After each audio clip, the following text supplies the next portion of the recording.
Assalamu alaikum wa rahmatullahi wa barakatuh. Idan ka san cewa ko kin san cewa kuna amfani da layin kamfanin MTN, to wannan bidiyon a yau naku ne. Musamman ma abota cin bashi akan layukansu na MTN. Ka ci bashi ba za ka iya biya ba, kuma kana so ka saka kati domin kai kiran waya ko ka sai data.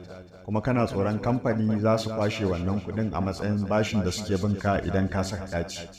To idan kana so ka su kwashe wannan kuɗin a matsayin bashin da suke binka, to ga dabarar da za ka bi ko kuma ga hanyar da za ka bi. Da farko za ka yi amfani da wannan kod ɗin a yayin da kake saka katin wayarka. Da farko idan ka ɗauko katinka na waya za ka saka, sai ka yi amfani da wayannan lambobin.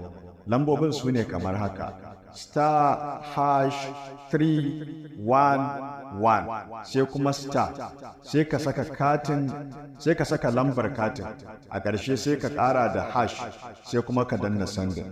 Insha Allah idan ka yi amfani da wannan hanyar, ko da ana bin ka bashi a kan layinka na MTN, ba za su kwashe wannan kuɗin ba, za ka iya yin kiran waya da shi, sannan kuma za ka iya siyan data da shi.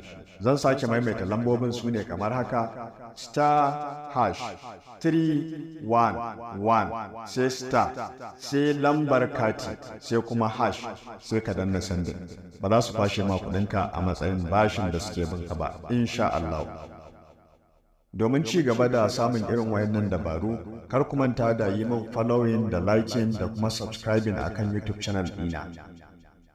Ni ne naku Junaidu Aminu Kilish.